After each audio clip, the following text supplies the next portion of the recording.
Di balik hiruk-pikuk kota, ada cerita yang tak pernah selesai dibicarakan tentang manusia, tentang interaksi, tentang makna dari setiap kata dan isyarat yang saling bersautan. Komunikasi bukan sekedar bicara, tapi jembatan yang menghubungkan pikiran dengan pemahaman, perbedaan dengan persamaan. Dalam keramaian ini, mari kita berhenti sejenak dan menyelami apa yang sebenarnya makna komunikasi dalam hidup kita.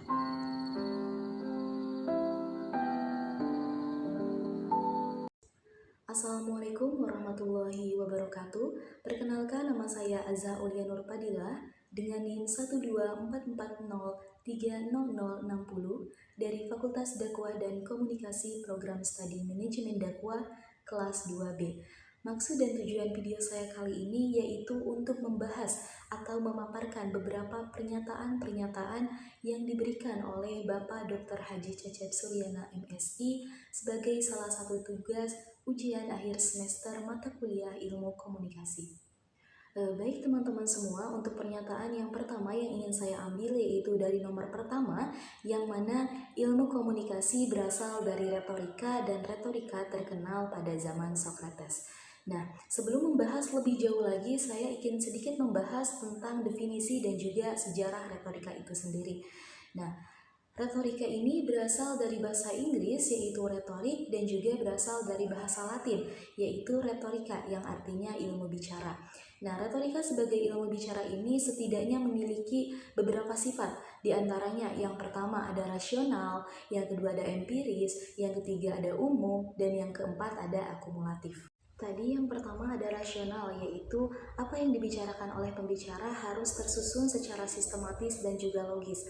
Kemudian yang kedua ada empiris, yaitu harus disajikan dengan fakta-fakta yang dapat diverifikasi oleh panca indera. Nah, ketika seorang pembicara memberikan suatu informasi kepada orang lain, maka harus disajikan dengan fakta-fakta yang dapat dibuktikan nyata oleh si penerima tersebut. Kemudian yang ketiga ada umum, yaitu tidak bersifat rahasia dan juga tidak dirahasiakan karena memiliki nilai sosial. Dan yang terakhir yaitu akumulatif, yang mana adalah perkembangan dari ilmu yang sudah ada sebelumnya seperti bahasa lisan dan juga tulisan. Kemudian masuk kepada sejarahnya. Nah, retorika ini bisa dikatakan sudah ada sejak manusia lahir, di mana dianggap sebagai seni yaitu sekitar abad ke-5 sebelum Masehi, ketika kaum Sufis di Yunani mengembara dari satu tempat ke tempat lain untuk mengejarkan politik dan juga pengetahuan atau pemerintahan. Nah, mereka ini lebih menitik beratkan kepada kemampuan berpidato, yang mana mereka ini ingin membujuk orang-orang untuk memilih mereka di dalam dunia politik dan juga pemerintahan. Nah, jika dilihat dari definisi dan juga sejarahnya, bahwa memang benar komunikasi ini berasal dari retorika. Kemudian retorika terkenal pada zaman Socrates. Nah, memang benar adanya bahwa retorika ini mulai dikenal pada zaman Socrates sekitar abad ke-469 atau 470 sebelum Masehi. Nah, pada saat itu juga Socrates ini dikenal sebagai bapak filsafat dunia dan juga sebagai seseorang yang ahli dalam berpidato. Pada saat itu retorika ini dianggap sebagai seni berbicara dan berargumentasi efektif untuk mempengaruhi orang lain. Memang benar retorika ini terkenal pada zaman Socrates, namun retorika sebagai disiplin ilmu ini lebih banyak dikembangkan oleh murid Socrates itu sendiri seperti Plato dan juga Aristoteles.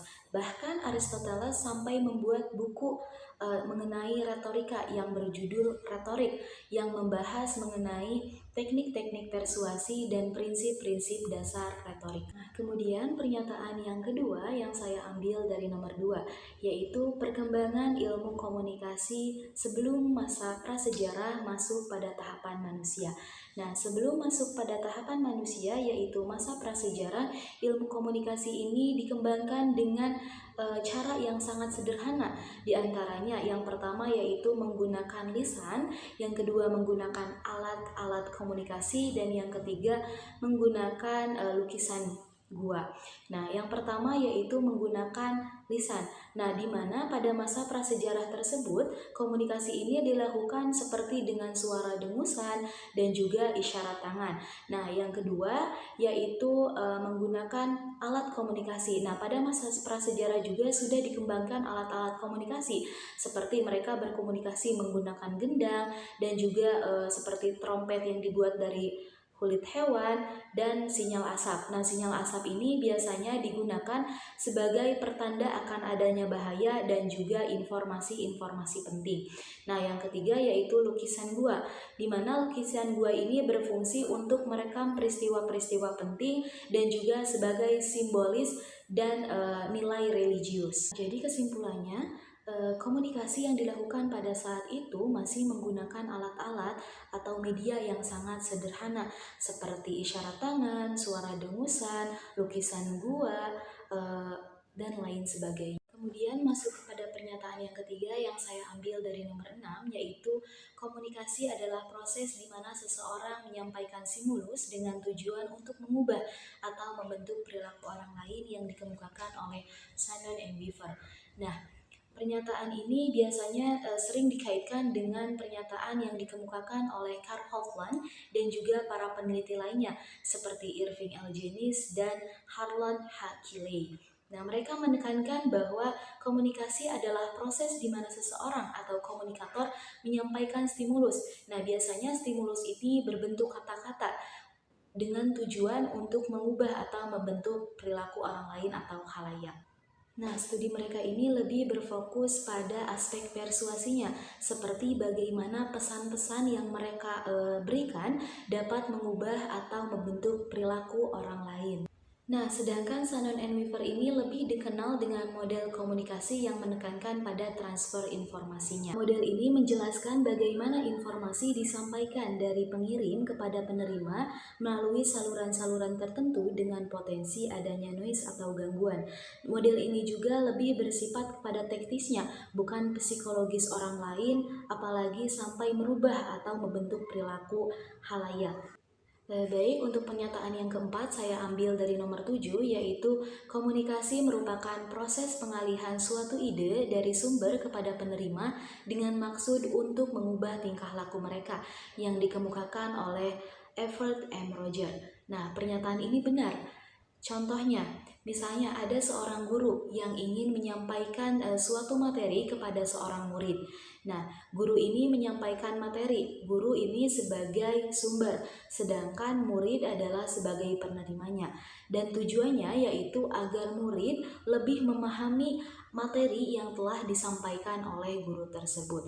Jadi, definisi komunikasi yang dikemukakan oleh Everett M. Roger ini lebih menekankan pada pengalihan proses, pengalihan ide, dan juga tujuannya. Pernyataan yang kelima saya ambil dari nomor 8, yaitu komunikasi sebagai tindakan satu arah yang artinya komunikasi berlangsung secara diadik. Hal ini karena adanya hubungan timbal balik saat berkomunikasi.